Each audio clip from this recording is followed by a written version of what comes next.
Kemudian karena ada kesempatan juga. Orang melakukan korupsi itu karena ada kesempatan. Selain kemauan dan kemampuan tadi itu, dan ada kesempatan orang melakukan korupsi. Sehingga bagaimana caranya supaya orang tidak melakukan korupsi, kesempatan itu ditutup sebanyak-banyaknya. Sistem tutup sebanyak-banyaknya. Maka Korsubga dalam hal ini adalah bidang saya, bekerja sama dengan teman-teman di daerah gitu, mencari best practices pengelolaan tata kelola pemerintahan yang baik kayak apa. Kita ambil Surabaya, dia sudah menggunakan e-planning, e-budgeting. Oke, sudah berapa tahun kita lihat ini. Kita wawancara, observasi dan lain-lain. Kita minta tuh softwarenya, PTSP-nya, kita minta Sidoarjo misalnya dia sini. Jabar, dia punya PTSP provinsi, dia punya TPP ya, tunjangan penghasilan pegawai, tambahan penghasilan pegawai dan SKP online-nya itu di sini. Ditambah lagi dengan pendapatan Jabar itu melejit sedemikian rupa dari biasanya 7 triliun menjadi 29 triliun karena apa? Karena e-Samsat gitu dia. Dia punya e-Samsat menggunakan elektronik untuk STNK dan lain-lain. Melejit pendapatannya itu. Kita ambil juga itu. Kita sebarluaskan, kita copy aplikasi-aplikasi terhadap 17 provinsi. Sekarang baru 17 provinsi. Upaya-upaya itu dilakukan supaya sistem tertutup semua. Semuanya berbasis elektronik gitu. Karena mau tidak mau, sekarang kan memang eranya era informasi, teknologi informasi, jadi daerah kita paksa.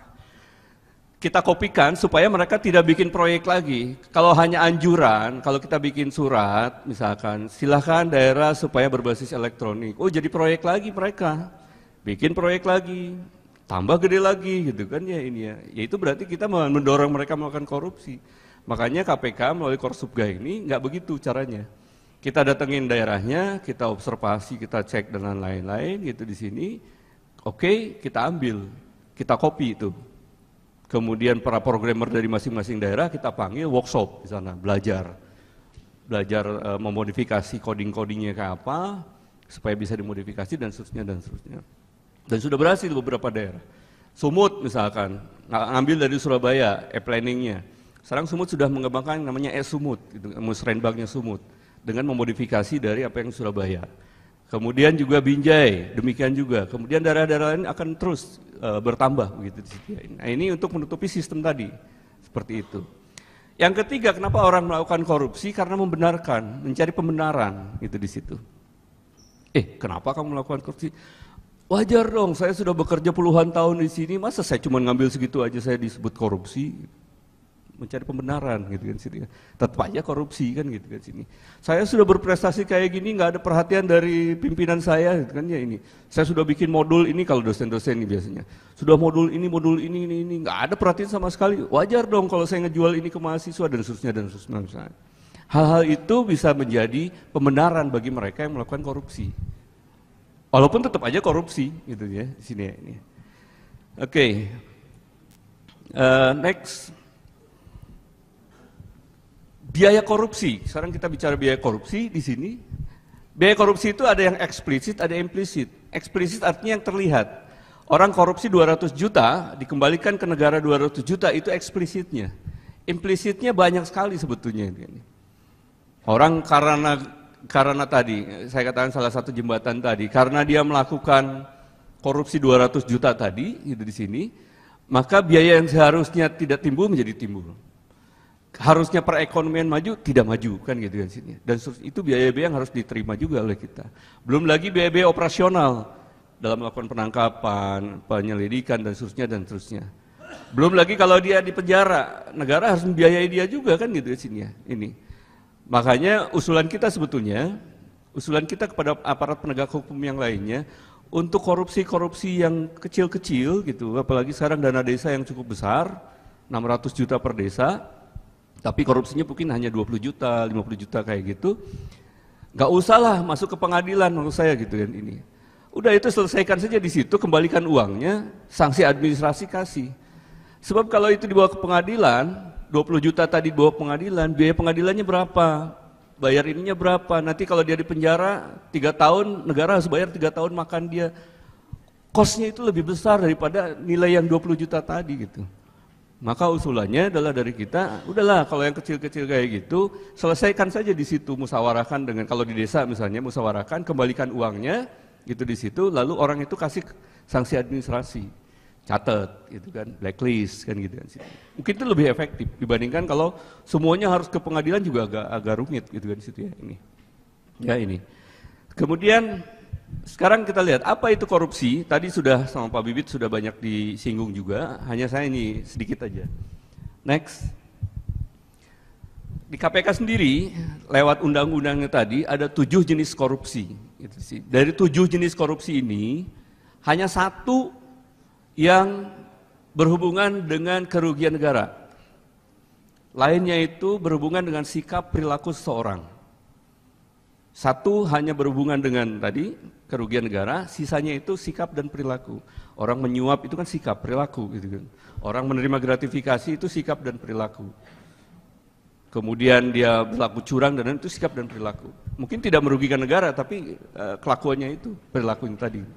Jadi lebih banyak korupsi itu dilakukan karena perilaku kita, gitu kan sini. Maka sudah sewajarnya yang dirubah itu adalah sikap dan perilakunya. Sistem bagaimanapun juga kalau sikap perilaku kita masih begitu ya tetap aja akan melakukan korupsi. Gitu ya. Next. Nah upaya yang dilakukan misalkan tadi penindakan. Orang melakukan penindakan supaya apa? Supaya orang takut korupsi. KPK pada prinsipnya itu tugasnya adalah represif, penindakan gitu di sini. Tetapi kalau hanya menindak saja gitu di sini, orang takut, yes, gitu kan. Tapi apakah orang tetap melakukan korupsi? Tetap aja banyak, gitu kan situ ya. Kenapa? Ya kita tahu sendiri gitu ya, ini ya.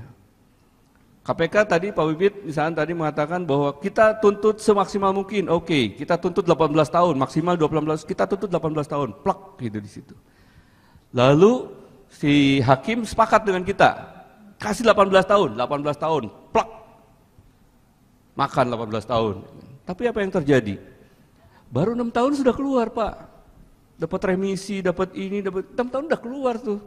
Sehingga para koruptor berhitung kan, saya punya katakanlah koruptum sekian miliar, kalau saya dihukum, saya mengembalikan sekian miliar, kemudian saya 18 tahun, katakanlah 6 tahun saya bisa keluar, itu masih banyak sisanya Bu, Pak, hitungan dia, makanya dia nggak kapok-kapok gitu di situ ya. Dan kalau orang ngomong, ya Pak seperti itu jangan, itu bukan ranah KPK, itu sudah ranah lagi Kemenhumkam gitu kan, masalah lapas, masalah itu bukan urusan kita lagi gitu di situ ya ini. Kita tuntut semaksimal mungkin sesuai dengan undang-undang, 18 tahun kita tuntut 18 tahun, hakim setuju 18 tahun, selesai urusan kita. Begitu masuk penjara, urusannya orang di penjara. Dapat remisi, dapat pengurangan dan seterusnya, ya 6 tahun sudah keluar di sini. Apalagi kalau kita tuntut cuma 6 tahun, 1,5 tahun udah keluar. Gimana coba orang merasa, ya memang tidak adil. Ya gimana lagi gitu ya, ini ya. Kita sudah maksimal ya.